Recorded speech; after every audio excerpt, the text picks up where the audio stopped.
ایک نیکی دوسری نیکی کا سبب بنتی ہے، ایک نیکی کے بعد دوسری نیکی کا موقع میں. اس طرح معاذ اللہ ثم معاذ اللہ ایک گناہ کرے تو بندہ دلیر نہیں ہو جاتا کہ چلو یار ایک کر لے. ہمارے بزرگوں نے لکھا ہے کہ آپ کی نماز قضا ہو جائے تو کسی کو بتائیں نہیں میری قضا ہو گئی، پھر تو وہ کہے گا چلو میں بھی قضا کر لیتا ہوں. آپ کوئی گناہ کریں تو گناہ کا اعلان، کوئی غلطی ہو جائے تو چھپائیں، بتائیں نہیں، ورنہ دوسرے بھی دلیر ہو جائیں. میں ایک تجزیہ نگار کو پڑھ رہا تھا، وہ کہہ رہا تھا کہ میڈیا پہ جو ہم دکھاتے ہیں نا چینلوں پہ، تو ہم تو وہ انٹرویو لے کے نا کسی مجرم کا کہ میں نے یہ کیا میں نے وہ کیا، تو آپ تو لوگوں کو گناہ کے طریقے بتا رہے ہیں، آپ لوگوں کو دلیر کر رہے ہیں کہ اس نے کر لیا تو میں کر لوں گا تو کیا ہو گیا. ایک گناہ دوسرے گناہ کا دروازہ کھولتا ہے. اسی طرح ایک نیکی دوسری نیکی کا سبب بن جاتی ہے. عارف رومی فرماتے ہیں ایک شخص نے اپنے مرشد سے پوچھا تھا کہ حضور مجھے کیسے پتہ چلے گا کہ میرا ذکر قبول ہے؟ تو کہنے لگے جب تو نے پہلی دفعہ ذکر کیا تھا نا اور اس ذکر الہی کے بعد تمہیں دوبارہ ذکر الہی کی توفیق ملی تھی تو رب نے وہ پہلا قبول کیا تھا تو دوبارہ توفیق عطا فرمائی،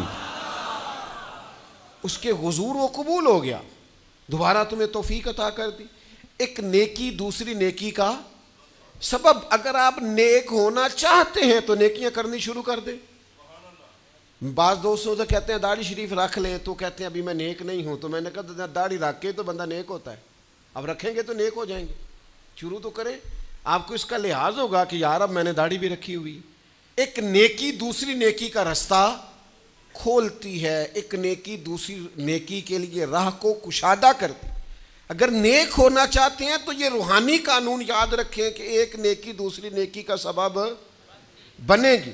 امام طبرانی روایت لائے ہیں نبی پاک علیہ السلام کے حضور ایک شخص نے عرض کیا تھا کہ یا رسول اللہ صلی اللہ تعالی علیہ وسلم دور جاہلیت میں نے 360 بچیوں کو زندہ درگور ہونے سے بچایا ہے.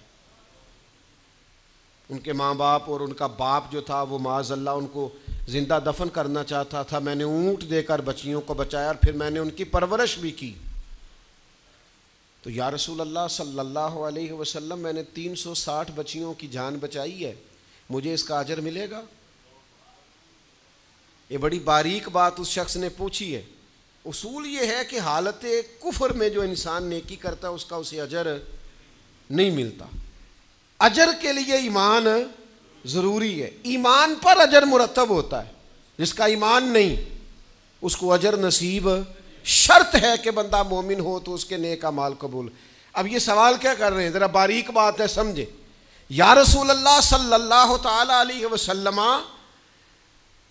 کیا مجھے اللہ اجر دے گا؟ میں نے دور جاہلیت میں 360 بچیوں کو زندہ درگور ہونے سے بچایا ہے، اس کا مجھے اجر ملے گا؟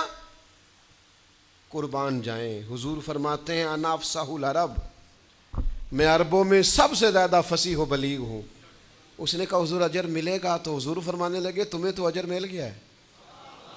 وہ حضور سے پوچھتا ہے یا رسول اللہ میں نے 360 بچیوں کی جان بچائی ہے، زندہ درگور ہونے سے بچایا، اجر ملے گا؟ حضور فرمانے لگے تمہیں تو مل گیا ہے.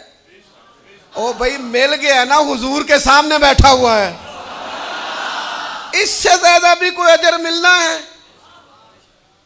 نبی پاک کے سامنے بیٹھ گیا ہے اور حضور سے سوال کر رہا ہے.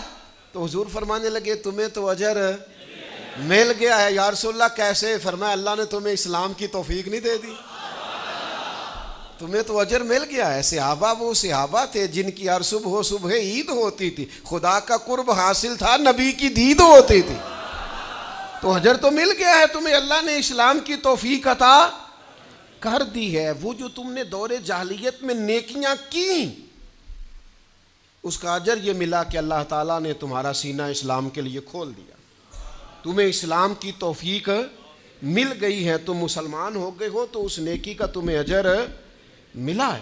زندگی بھر یاد رکھیں آپ نیکی کریں گے تو نیکیوں کے رستے کھل جائیں گے. آپ تقوی کی راہ پر چلیں گے تو آپ کا سینہ اللہ تعالیٰ کھول دے گا عبادت کے لیے. ایک نیکی دوسری نیکی کا سبب. اس لیے حضور علیہ السلام نے فرمایا تم نے نیکی کو کبھی حقیر نہیں سمجھنا. کچھ نہ ہو سکے تو بھائی سے مسکرا کے ملاقات ہی کرنا. چھوٹی سے چھوٹی نیکی کو بھی چھوڑیں, حریص ہو جائیں نیکیوں کی. نیکیاں کریں گے تو آپ محسوس کریں گے کہ ایک روحانی ضابطہ قائم ہو گیا ہے کہ اس نیکی کی وجہ سے اللہ تعالیٰ مزید نیکی کی